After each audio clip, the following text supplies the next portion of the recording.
मालापनीव जन्मिलति यत्प्रबोधात् तद्ब्रह्मणो सुखमद्वयमात्मरूपम्। श्री आदिनाथ समारम्भाम् श्रीनारायणमध्यमाम् अस्मदाचार्यपर्यन्तां वन्दे गुरुपरम्पराम्।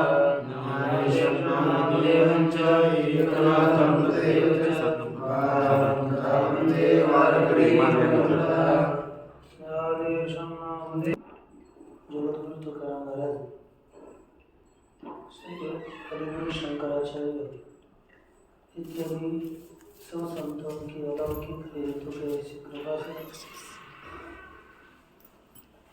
उपनिषदों के वेदांत परिभाषा का अपना विचार चालू शुरू है। इसमें यद विद्या विलास भूत भौतिक सृष्टाया तम परमात्मा सच्चिदानंद विग्रह, इस प्रथम श्लोक का आश्रय करके हम लोग विचार कर रहे थे। इसमें अनुमान बताया गया कि ईश्वर का अस्तित्व है।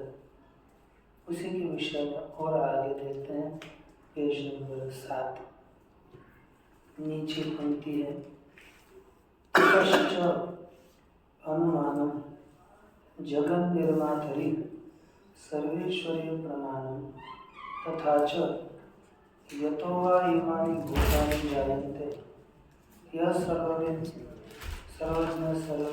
यस्य विज्ञानमयं तपः तस्मादेतद् ब्रह्म नाम रूपमन्नं च जायते इत्यादि श्रुतिभिः सर्वज्ञेश्वरे प्रमाणं नाम लक्षणाभावः नाम रूप सृष्टिर कर्तृत्वस्य नाम रूपात्मकप्रपञ्चाध्यासाधिष्ठानत्वस्य वा तदाकारेण परिणममानमायाधिष्ठानत्वस्य वा ब्रह्मलक्षणत्वात् तदेतद् आह यदि विद्याविलास है।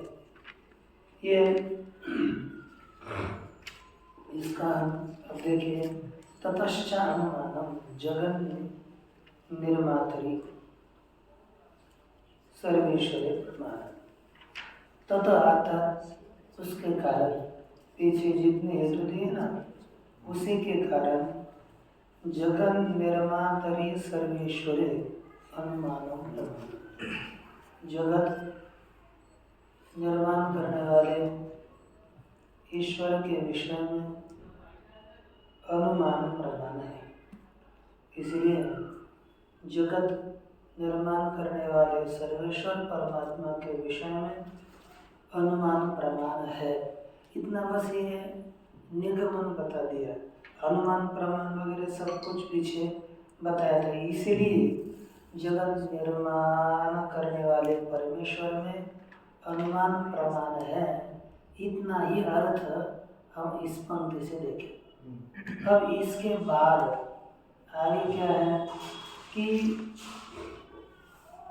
तथा च उसी प्रकार, च तथा और उसी प्रकार श्रुति प्रमाण भी है। सीधे श्रुति प्रमाण दिखा रहे हैं। क्या है श्रुति प्रमाण? तो कहा यतो वा इमानि भूतानि जायन्ते, जिससे इमानी भूतानि जायन्ते, जिस परमात्मा से यह सब प्राणी निर्माण होते हैं, वह सर्वेश्वर सर्वज्ञ परमात्मा है। जिससे उत्पन्न होते वो तो कोई ना कोई होगा कि नहीं।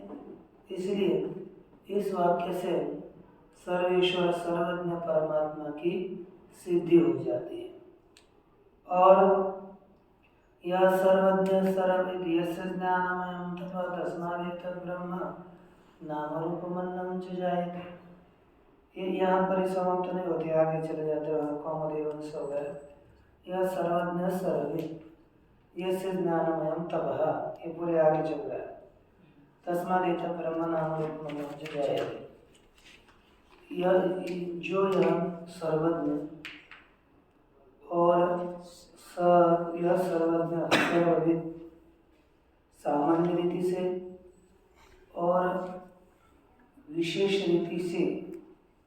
जानने वाला, जो सर्वज्ञ और सर्वविद है, जिसका यह ज्ञानमय तप है। ज्ञानमय यानी संकल्पात्मक तप है।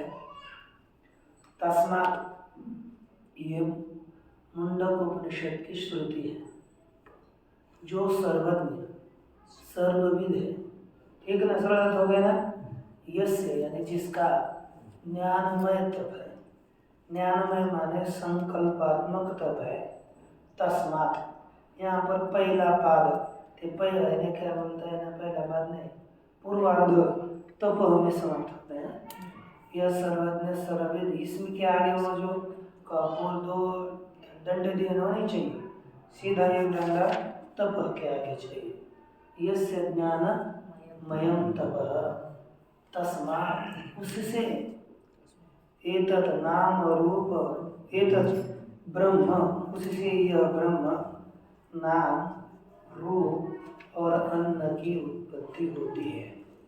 यह अव्यक्त ब्रह्म और नाम रूपादियों की उत्पत्ति हो जाती है। यह प्रमाण दो भी प्रमाण, यह इत्यादि श्रुतिश्च सर्वेश्वरे प्रमाणम, इत्यादि श्रुति भी सर्वेश्वर परमात्मा के विषय में प्रमाण है। पहला था अनुमान, दूसरी थी श्रुति प्रमाण। पर लेकिन ये ग्रंथ है ना, इसको पुनः पुनः पढ़ते रहिए। पढ़ने के बाद वो समझ में आता है, क्योंकि उसका आपको कहाँ से किसके साथ संदर्भ है, केवल सुनने मात्र से नहीं। वेदांत का श्रवण करना चाहिए, माने कान से सुनना और इधर कान से छोड़ देना, वैसा नहीं रहता। उसका मनन करना पड़ता है। मनन करके कम से कम जो श्रवण किया उसका तो मनन करना ही चाहिए, नहीं तो व्यर्थ हो जाता है। कल कितने विषय हो गए, इसका एक तात्सन अपने पुस्तक में नोटबुक में चाहिए। क्या क्या बताया अपनी भाषा में लिखिए, अपनी सिंपल साधारण संस्कृत भाषा में लिखिए, उसका तात्सन करना चाहिए, तभी वो विषय रहता है। मूल श्लोक है, मूल श्लोक में क्या कहा, कौन सी शंका उठाई, कैसा समाधान दिया, ये प्रत्येक देखना चाहिए, तभी विषय कभी पढ़ाते समय। अब ये सब कुछ वारंवार टीका पढ़ा कर ही सका हो गया, ऐसा तो नहीं ना। तो पढ़कर आपने वो टाचन देकर तुरंत क्या क्या विषय आता है ये समझ में आना चाहिए, ऐसा टाचन लिखना चाहिए। तो देखिए इस तरह श्रुति प्रमाण भी इस सर्वेश्वर परमात्मा के विषय में है, यह बताया। अब इसके आगे देखो नापी से, तो क्या कहते हैं, नापी लक्षणा भाव। प्रमाण में भी यहाँ पर क्या चाहिए था, कॉमा तो चाहिए, कुछ ना कुछ कॉमा पूर्ण विराम चाहिए। नापी लक्षणा भाव, लक्षण का अभाव भी नहीं है। क्या है लक्षण, अब कहते नाम रूप सृष्टि कर्तृत्वस्य, नाम रूपात्मक प्रपंचाध्यासाधिष्ठानत्वस्य वा। ये पहला लक्षण दिया कि नाम रूप सृष्टि कर्तृत्व। परमात्मा का लक्षण क्या किया, नाम रूप सृष्टि कर्तृत्व परमात्मनः लक्षणम्। अरे नाम रूप सृष्टि कौन कर सकता है, परमात्मा, तो लक्षण विद्यमान है, एक लक्षण। दूसरा है नाम रूपात्मक प्रपंचाधिष्ठानत्व, प्रपंचाध्यासाधिष्ठानत्व। क्या दूसरा लक्षण हो गया, नाम रूपात्मक प्रपंचाध्यासाधिष्ठानत्व। क्या हो गया, नाम रूपात्मक प्रपंचाध्यासाधिष्ठानत्व, यानी नाम रूपात्मक प्रपंच का अधिष्ठान, ये एक लक्षण हो गया। ये दूसरा लक्षण। और देखिए देखा, नाम रूपात्मक प्रपंचाधिष्ठानत्वस्य वा, एक दो है, तदाकारेण परिणममान मायाधिष्ठानत्वस्य वा।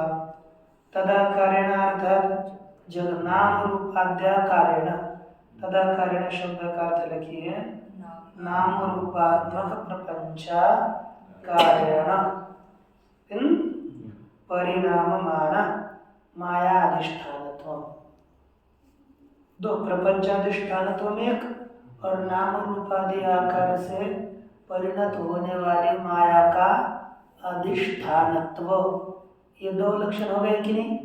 तीन लक्षण है। पहला कौन सा हो गया? और एक परमात्मा के देखो लक्षण, आपको परमात्मा के लक्षण बताने को आने चाहिए। एक लक्षण दूसरा लक्षण, तीसरा लक्षण प्रपंच कारण बोलो तदा कारण थोड़ा होता है, तद बाद में बताते समय क्या कहोगे? तो अगर नाम रूपात्मक जगदाकारेण परिणाममान माया अधिष्ठानत्वम, क्या बोलोगे? नाम रूपात्मक राम प्रपंच नाम रूपात्मक जगदाकारेण, बोलो नाम रूपात्मक जगदाकारेण परिणाममान माया अधिष्ठानत्वम, नाम रूपात्मक जगदाकारेण परिणाममान माया अधिष्ठानत्वम, एक लक्षण। तीसरा लक्षण हो गया, ये तीसरा लक्षण हो गया। हाँ, कुछ समझ में नहीं, कैसा लक्षण हो गया? यहाँ तो कुछ भी लिखा नहीं है। ये परमात्मा के तीन लक्षण हो गए, है ना? इसलिए लक्षण का अभाव भी नहीं है। अब देखो, नाति लक्षणाभाव, ब्रह्म के लक्षण का अभाव भी नहीं है, क्योंकि नाम रूपात्मक सृष्टि कर्तृत्वस्य नाम रूपात्मक प्रपंचाध्यासाधिष्ठानत्वस्य वा तदाकारेण परिणाममान मायाधिष्ठानत्वस्य वा ब्रह्म लक्षणत्वात्, ब्रह्म का लक्षण होने से, ये तीन है ना, अथवा ये तीन ब्रह्म के लक्षण होने से, पीछे जाना, लक्षण का अभाव भी नहीं है। लक्षण का अभाव भी नहीं है प्रतिज्ञा, और उसके आगे ये तीन हेतु। तद एतद आह, तद तद अर्थात वह लक्षण, वह यह लक्षण कहते हैं। क्या लक्षण है? तो देखो, किस पद से कहा ब्रह्म का लक्षण? यद विद्या विलासेन भूत भौतिक सृष्टयः, ये लक्षण है, क्योंकि जिसकी अविद्या के विलास से भूत भौतिक सृष्टि हो गई है, अर्थात इसका कर्ता कौन हो गया? जिसके अविद्या से हो गई वो कर्ता हो गया। उस प्रपंच का अधिष्ठान भी क्या हो गया? वो जिसके अविद्या से जगत उत्पन्न हो गया, उसकी वह प्रपंच का अधिष्ठान हो गया। और अविद्या अर्थात माया, तो इस माया का भी अधिष्ठान कौन हो गया? परमात्मा। तो ये दोनों का दो में अधिष्ठान तो बताया, इधर देखो, और एक में जगत कर्तृत्व बताया। ये परमात्मा के लक्षण है। अब आगे देखो,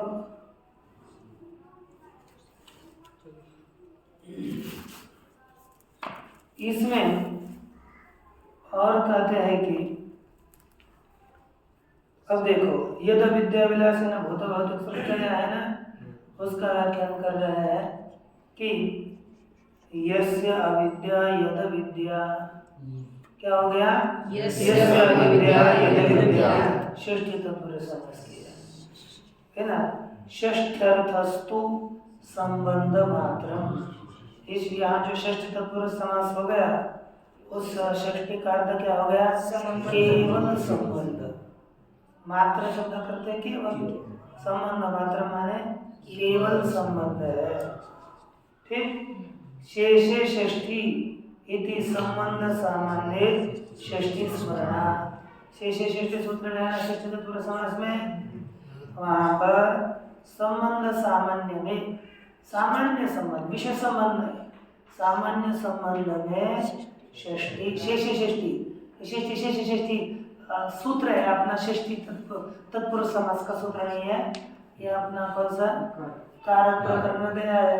तो शेषे षष्ठी इस सूत्र के द्वारा सामान्य संबंध में षष्ठी ज्योति बताई गई है। तो बाद में कर्णत्व का कर्मत्व संबंध, वहां तो विशेष विभक्ति है और विशेष संबंध है, लेकिन सामान्य संबंध में षष्ठी विभक्ति हो जाती है। इसलिए केवल संबंध सामान्य संबंध यद विद्या यहाँ पर समझना चाहिए। षष्ठी का अर्थ संबंध अर्थ समझना चाहिए। अच्छा, फिर उस वहाँ पर ये सामान्य संबंध में षष्ठी है तो विशेष अर्थ कैसे लब्ध होता है?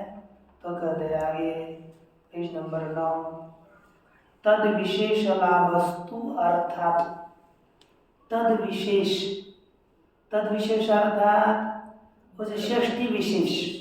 तद अब पीछे चलना पड़ेगा, है कि नहीं? तद विशेष यानी तदेति, तद माने षष्ठी विशेष का लाभ तो अथवा संबंध विशेष समझ लो। यदि यहाँ का करना है, यह संबंध सामान्य हो गया, षष्ठी का अर्थ है तद विशेष। तद शब्द का अर्थ है संबंध। पीछे लिखा ना संबंध सामान्य है, षष्ठी का अर्थ, तो तद विशेष माने संबंध विशेष का लाभ तो अर्थात भवति। अर्थात है तात्पर्य अर्थ से विशेष संबंध विशेष का लाभ होता है। ये ध्यान दीजिए ना। आप बोलोगे ये कहाँ से आ गया, कहाँ से आया? पीछे तद विशेष, पहले षष्ठी संबंध सामान्य चल रहा था, तद माने संबंध विशेष का लाभ तो अर्थात तात्पर्य अर्थ से होता है, अन्यथा नहीं तो। अन्यथा का अर्थ क्या है? नहीं तो षष्ट्यर्थ संबंध सामान्य घटकीभूत संबंध विशेष अलंकारे अनंगीकारे। अन्यथा का अर्थ है संबंध विशेष नहीं मानेंगे तो। ठीक ना? सभी टीका में अर्थ दिया रहता है इसका भी। संबंध विशेष नहीं मानेंगे तो क्या होगा? निर्विशेष सामान्य व्यवहारानुपत्ति है कि नहीं? निर्विशेष विशेष रहित सामान्य व्यवहार की सिद्धि नहीं होगी। अब विशेष संबंध है ही नहीं तो विशेष रहित सामान्य व्यवहार की सिद्धि नहीं हो पाएगी। ठीक ना? क्योंकि कोई भी सामान्य व्यवहार विशेष रहित होता है, निर्विशेष सामान्य। नहीं तो क्या होगा ना, केवल सामान्य में विशेष न होगा, सामान्य में विशेष संबंध नहीं होगा तो फिर निर्विशेष सामान्य ये नहीं कर सकते। देखो ब्रह्म को केवल सामान्य प्रयोग शब्द का प्रयोग नहीं करते, निर्विशेष सामान्य करते। सामान्य तो है लेकिन कैसा? विशेष रहित सामान्य, माने सामान्य में कुछ विशेष था तभी निर्विशेष सामान्य पद के लिए निर्विशेष विशेषण दिया है कि नहीं? आपको देखिए हम सामान्य में लिखे विशेष सामान्य अथवा निर्विशेष सामान्य। सामान्य तो है लेकिन कैसा सामान्य? तो कहा निर्विशेष सामान्य। यदि सामान्य में विशेष कोई धर्म न होता तो निर्विशेष ये विशेषण देने की आवश्यकता न थी। विशेषण दिया है निर्विशेष। किसको विशेषण दिया? सामान्य को। सामान्य को कहा निर्विशेष सामान्य, माने कुछ था क्या विशेष, उसको हटाने के लिए निर्विशेष कहा है।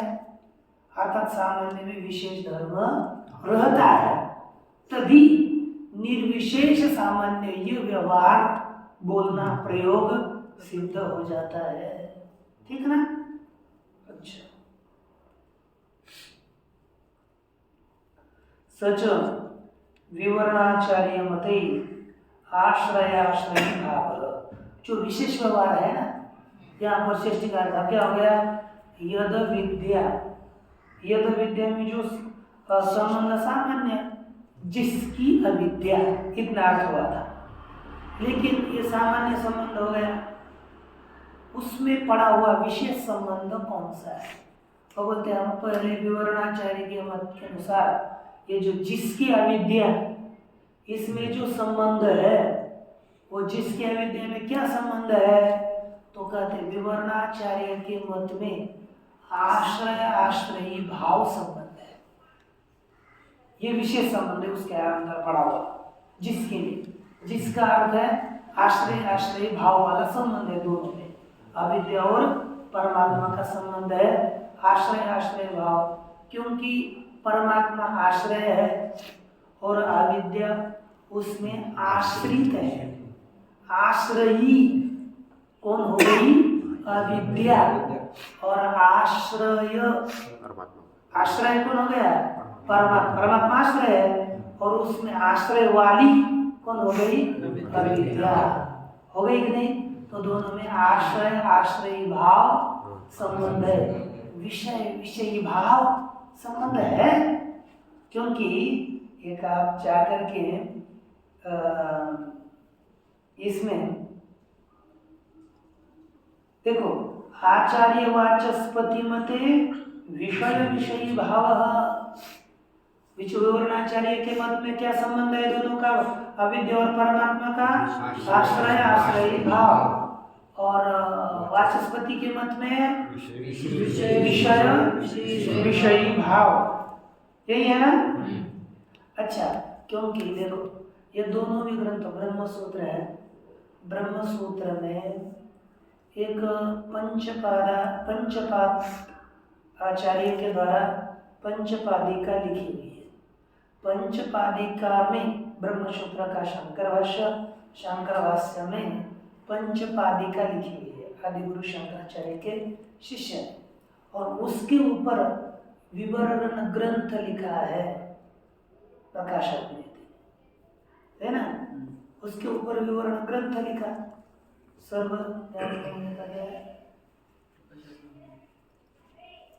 संक्षिप्त, ठीक है। अब उसके ऊपर क्या लिखा है? विवरण ग्रंथ।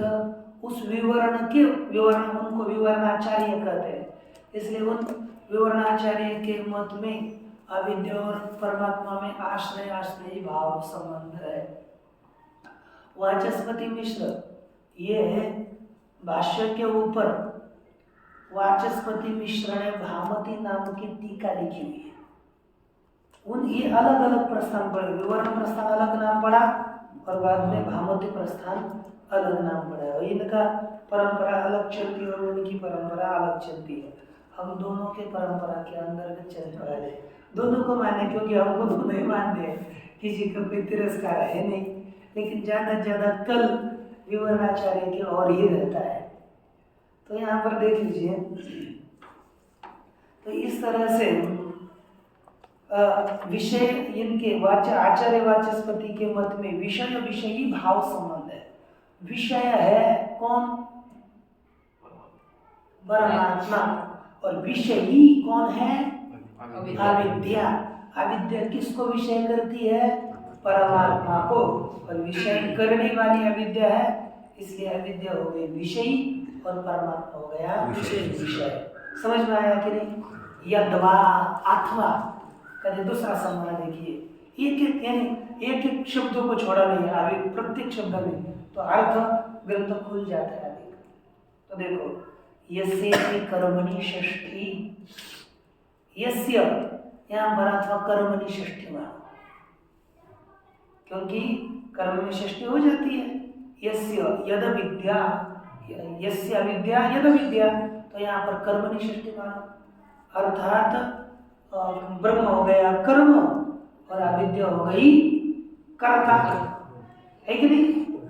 तत्रापि तद्विधाना, तत्रापि अर्थात कर्मणि, तत्र माने कर्मणि, ध्यान दीजिए, कर्मणि अपि षष्ठी विधाना, तत्रापि तद्विधाना, कर्मणि अपि षष्ठी विधाना, यस्य इति कर्मणि षष्ठी, यस्य यह कर्म में षष्ठी मान लीजिए, ठीक? शंकर भगवत्पादैरपि ब्रह्म जिज्ञासा इत्यत्र ब्रह्मण इति कर्मणि षष्ठी अभिधाना। शंकर भगवत्पाद आदि गुरु शंकराचार्य ने भी ब्रह्म धातु ब्रह्म जिज्ञासा इस सूत्र में, इत्यत्र सूत्रे ब्रह्म जिज्ञासा इत्यत्र इति सूत्रे ब्रह्मणः इति कर्मणि षष्ठी इति अभिधाना, कर्म में षष्ठी ऐसा कथन किए जाने से तद विषयत्वं च उभय साधारणम। तद विषयत्वम अर्थात अविद्या विषयत्वम उभय साधारण, दोनों को भी समान ही है। यानी अविद्या का विषय ब्रह्म है, ये दोनों के मत में कौन वाचस्पति हो अथवा विवरणाचार्य हो, वो दोनों भी क्या मानते हैं? यानी अविद्या विषय तो ये कितना हो गया? आश्रय भाव में भेद है, लेकिन अविद्या का विषय तो उभय साधन, उभय मन उभय अर्थात विवरणाचार्य और वाचस्पति मिश्रा दोनों में साधारण अविद्या का विषय मानते हैं। दोनों मानते हैं कि ब्रह्म अविद्या का विषय है। इसके विषय में इसके ऊपर एक दूसरी ब्रह्म सूत्र के ऊपर टीका है, उसको हम ये कहते हैं कि संक्षेप श्लोकात्मक ग्रंथ लिखा हुआ है। उन्होंने लिखा कि आश्रयत्व विषयत्व भागिनी निर्विभाग चितिरेव केवला पूर्व सिद्धस्तमसो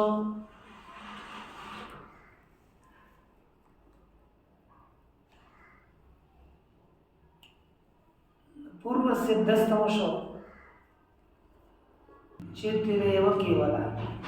आश्रय की भागीदारी और विषय की भागीदारी निर्विभाग विभाग रहित चैतन्य ही है।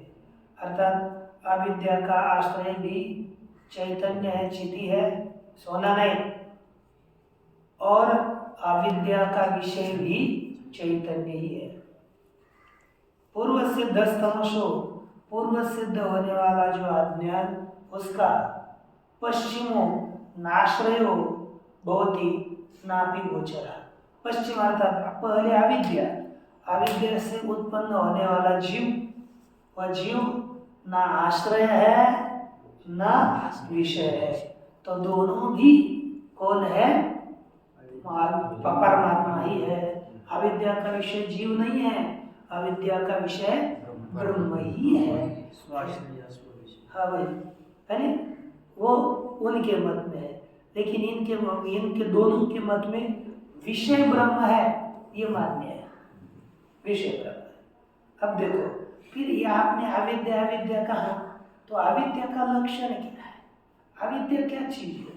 तो अविद्या का लक्षण भी सुन लीजिए, लिखा है अविद्या नाम विद्या निवर्त्या अनिर्वचनीया अनादि भाव रूपेति वक्षते।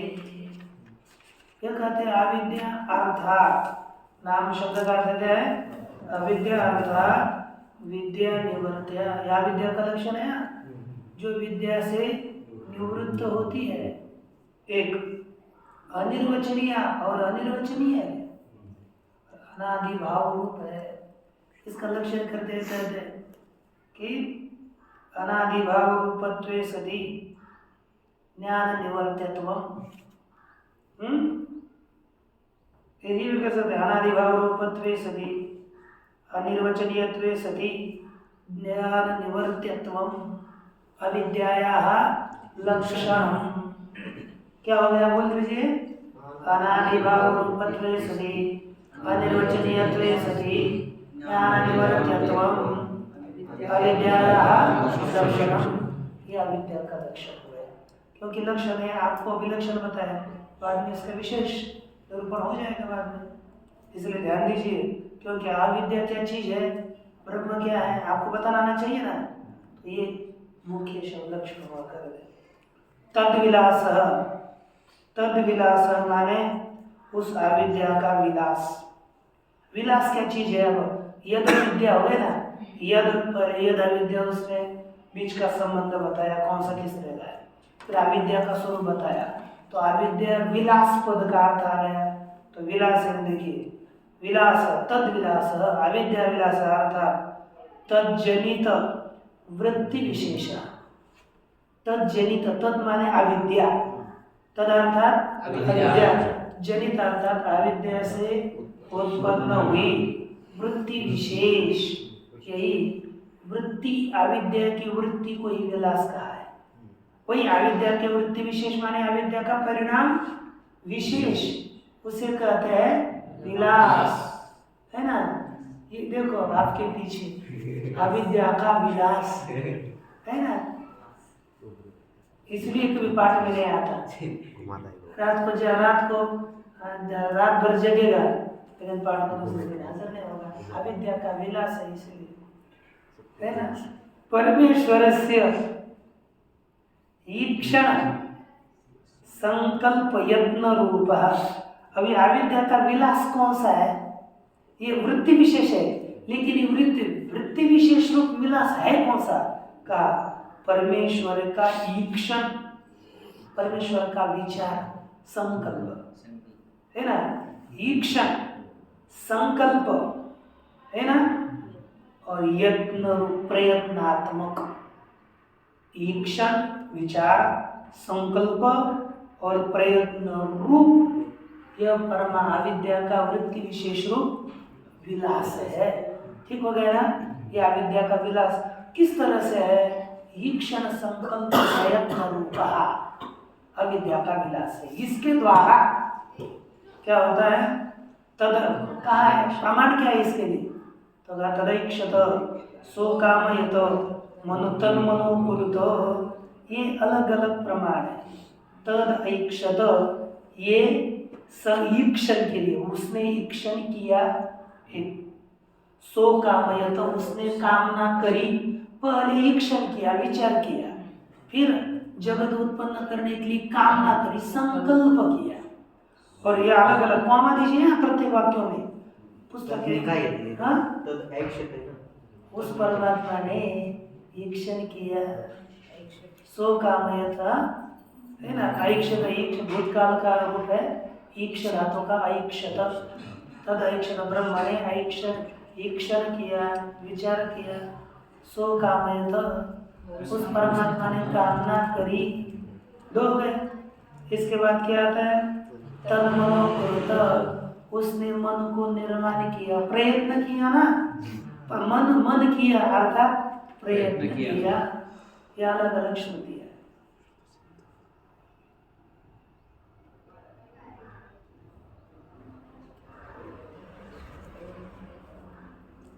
मन का अर्थ है संकल्प आदि क्रिया लेना है ना, यानी संकल्प आदि क्या है? प्रयत्न किया। अब आगे देखो, इत्यादि श्रुति सिद्ध, इत्यादि श्रुति के द्वारा सिद्ध यही विलास है। ये विलास है ना? देखो विशेष परमात्मा का विलास। तेन अविद्या विलास, तेन अविद्या विलास।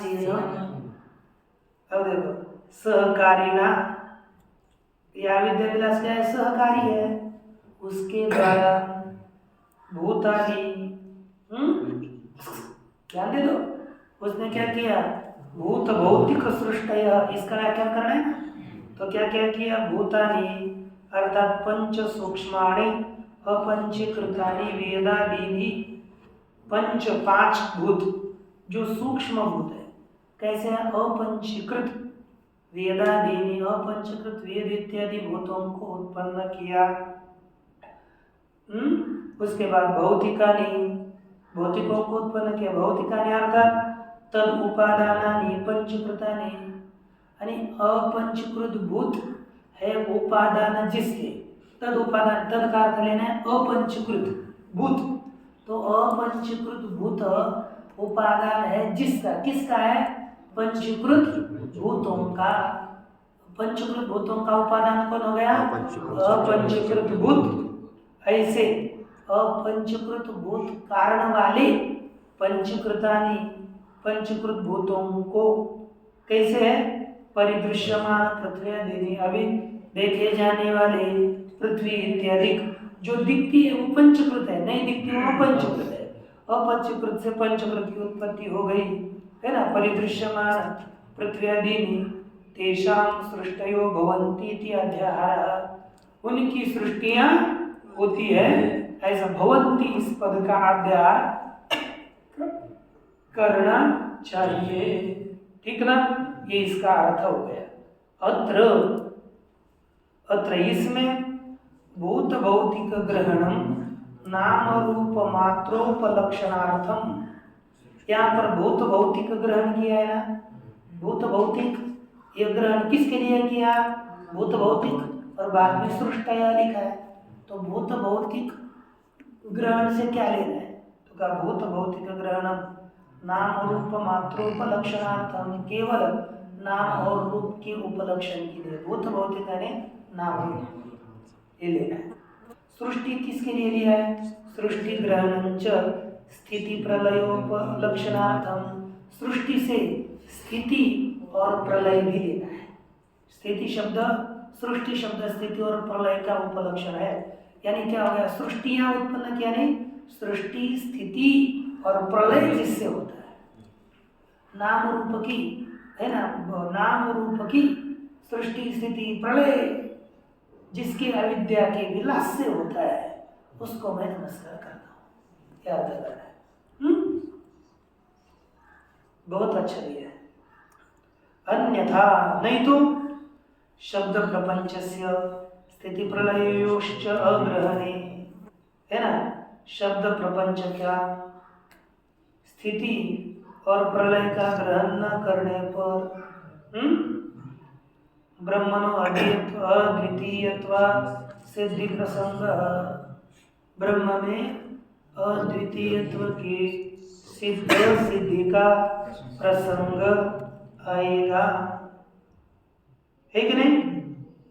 एवं प्रमाणम तटस्थ लक्षणंच प्रदर्श स्वरूप लक्षणम आह, इस प्रकार प्रमाण और तटस्थ लक्षण बता करके, अभी प्रमाण भी बताया ना, जिसे ये प्रमाण अनुमान प्रमाण भी बताया है कि नहीं, अद्वितीयत्वाचा अप्रसंग कम येतो ये ना, ये अच्छा।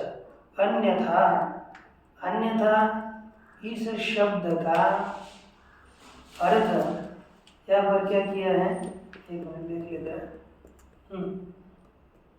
अंगीकार है, यहाँ कहते हैं कि भूत भौतिक शब्द लक्षणा से संपूर्ण नाम रूप के अर्थ का अंगीकार करने वाला नहीं है, ऐसा मानोगे तो होगा क्या, सृष्टि पदस्य च लक्षणया स्थिति प्रलय ज्ञापनार्थकत्वानंगीकारे, और सृष्टि पद स्थिति प्रलय का भी बोधक स्वीकार न करेंगे तो, है ना, न करेंगे तो क्या हो गया, ये हेतु दिया और कहा कि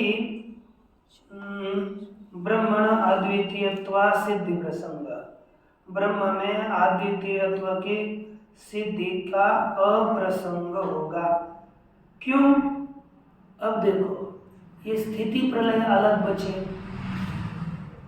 है ना, और शब्द प्रपंच अलग बचा, यहाँ पर क्यों, भूत भौतिक के द्वारा आपने केवल तो रूप ही दिया है, भूतों का स्वरूप यही तो लिया है ना, अर्थात रूप आ गया उसमें भूत भौतिक पद के द्वारा, और सृष्टि के द्वारा सृष्टि आ गई, लेकिन शब्द प्रपंच नाम प्रपंच और स्थिति प्रलय बाकी बचा है ना, अर्थात ये परमात्मा से न उत्पन्न होते हैं, और ये है ना, ये परमात्मा से उत्पन्न होते भी नहीं है, और नष्ट होने का प्रश्न ही नहीं आएगा, अर्थात यह अलग है परमात्मा से, सिद्ध होगा कि नहीं, ये अलग हो गए, परमात्मा का इसका लेना देना नहीं है, तो अर्थात जो परमात्मा से उत्पन्न हो गए हैं उसका बाद तो परमात्मा के ज्ञान से हो जाएगा, उसका बाद परमात्मा के ज्ञान से हो जाएगा, जिसकी अविद्या से जिसकी उत्पत्ति हो गई है उसके ज्ञान से उसका बाद होता है, तो परमात्मा के ज्ञान से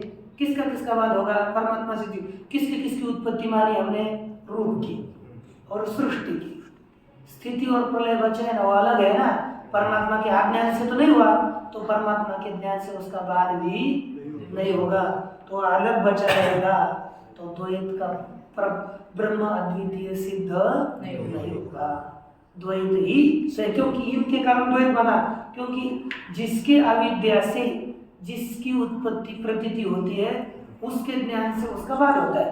तो परमात्मा के आज्ञा से रूप और सृष्टि होगी, तो उसका ही बात परमात्मा के ज्ञान से होगा, न कि रूप और स्थिति प्रलय का बात नहीं होगा। तो वैसे ही पड़े रहेंगे, इसलिए द्वैत बना रहेगा। इसलिए यहाँ पर भूत भौतिक से नाम भी लेना है और रूप भी लेना है, और सृष्टि से स्थिति भी लेना है और प्रलय भी लेना है। तो अब सब परमात्मा के अविद्या से हो गया, तो परमात्मा के ज्ञान से सबका बात हो जाएगा, तो अद्वितीय ब्रह्म की सिद्धि हो जाएगी। हो गया ना? तो आगे देखिए, और नहीं स्पष्ट हुआ तो पूछिए, फिर हम भी ज्यादा बुद्धि नहीं लगाते, कभी फिर चलते हैं। यहाँ देखिए आगे, एवं ठीक ना, इस प्रकार प्रमाण भी दिखाया, अनुमान प्रमाण और तटस्थ लक्षण दिखा करके प्रदर्शित करके स्वरूप लक्षणम आह, ब्रह्म का स्वरूप लक्षण कहते हैं। सच्चिदानंद विग्रहम, सच्चिदानंद विग्रह परमात्मा का कौन सा स्वरूप है? कौन सा है लक्षण? स्वरूप लक्षण, ठीक ना? पहला ये आगे लिखा नहीं, पंक्ति में लिखा है सदिति, अर्थात श्लोक में लिखना है अपना सच्चिदानंद विग्रह।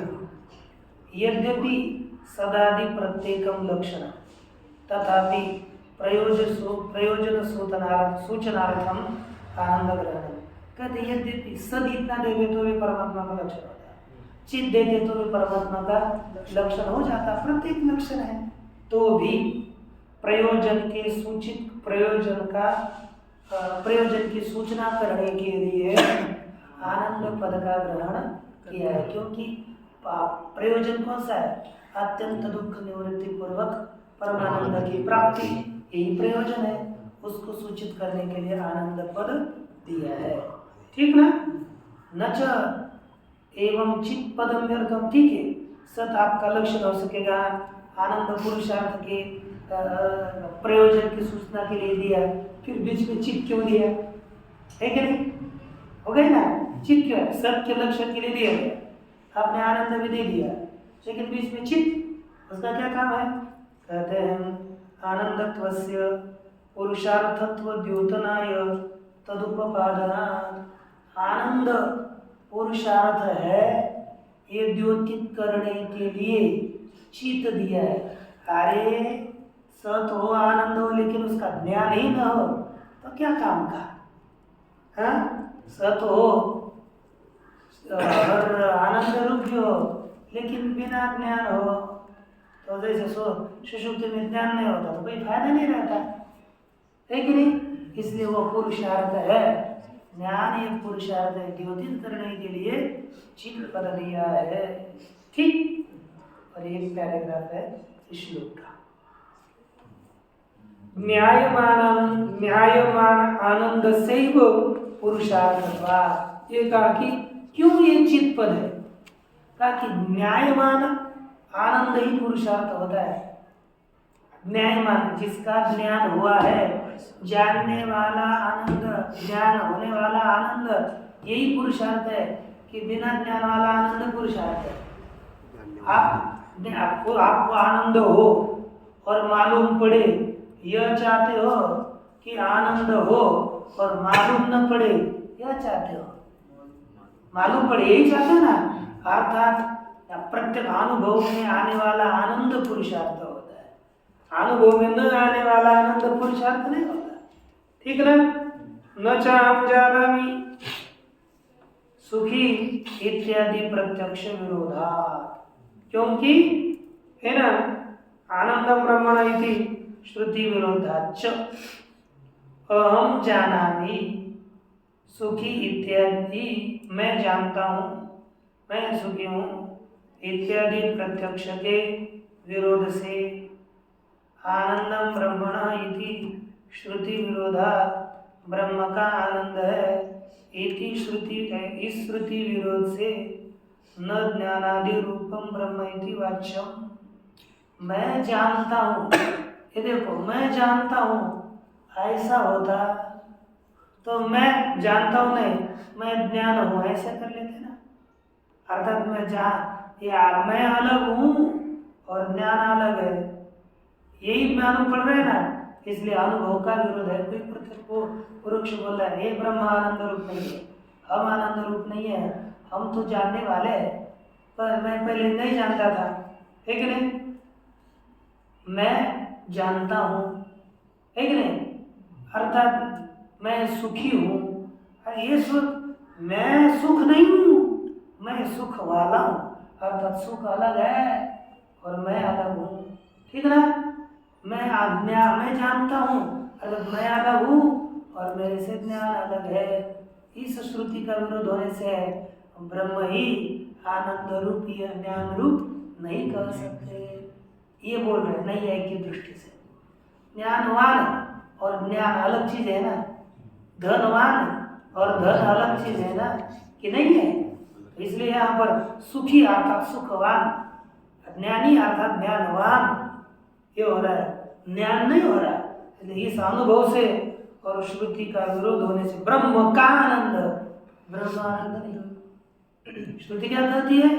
ब्रह्म का, तो ब्रह्म का है तो मेरा पेन, तो मैं अलग पेन अलग, और ब्रह्मणा आनंद, ब्रह्म अलग और आनंद अलग, ये तो श्रुति अलग बता रही है। और आप सच्चिदानंद विग्रह ये ब्रह्म को आनंद भी बता रहा है, ये क्या चीज है? उल्टा है कि नहीं? विरुद्ध है। इति श्रुति विरोधा न ज्ञानादि रूपम ब्रह्म इति, ब्रह्म ज्ञानादि रूप नहीं है इति, आगे पीछे का न आ गया न वाच्यम, ये पूर्व बीच की शंका और उसके उत्तर के लिए कहा न वाच्यम, ऐसा नहीं करना चाहिए। क्यों? सत्य ज्ञान अनंत ब्रह्म, सत्य ज्ञान अनंत ब्रह्म है, विज्ञान आनंद ब्रह्म, विज्ञान आनंद रूप ब्रह्म है, आनंदो ब्रह्म है जाना, आनंद ब्रह्म ऐसा समझना चाहिए, समझा? ये किस वर्ष है? ज्ञानम अनंतम, कौन सा? सत्यम ज्ञानम अनंतम, ये अलग श्रुति प्रमाण है, ये प्रमाण दे रहे हैं। सत्यम ज्ञान अनंतम तैत्तरीय उपनिषद का वाक्य है, सत्य ज्ञान रूप और अनंत देश काल परिच्छेद रहित ब्रह्म है। बृहदारण्यक की श्रुति है विज्ञान आनंदम ब्रह्म, विज्ञान आनंद रूप ब्रह्म है, ये बृहदारण्यक है। उसके बाद आनंदो ब्रह्म इंद्रिय जाना, ये पुनः तैत्तरीय श्रुति है। इस इत्यादि श्रुति से, ये तीन श्रुति प्रमाणों से ब्रह्म आनंद रूप ही है, ये सिद्ध होता है कि नहीं? ब्रह्मण सच्चिदानंदात्मकतावगमेन, ब्रह्म में सच्चिदानंद रूपता अवगमन अर्थात ज्ञान होने से, अवगम अर्थात जानना है ना, सच्चिदानंद रूपता ब्रह्म में ज्ञात होने से सच्चिद आनंद रूप ही ब्रह्म है, ये सिद्ध होगा। फिर एक शंका होती कि महाराज फिर ब्रह्मण आनंद ये षष्ठी विभक्ति का प्रयोग कैसे हो गया? तो कहते सुनो, देखो राहु शिर, राहु ही शिर है।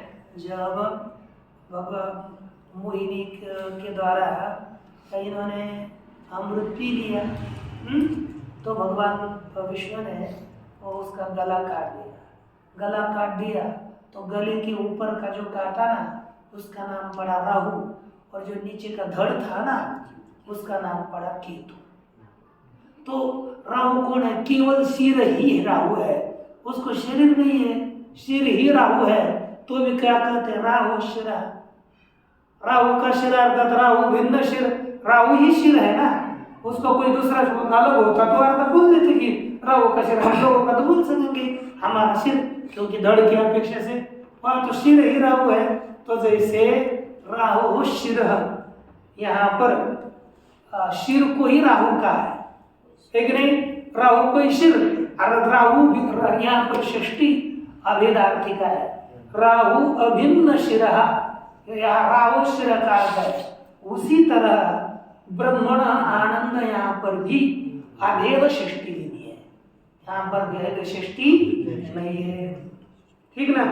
आत्मनश्चैक्यम इतिवद भेदवद श्रुति प्रत्यक्षयोः उपचरितार्थत्वात्, इतिवद इसे इत्यादियों की तरह भेदवद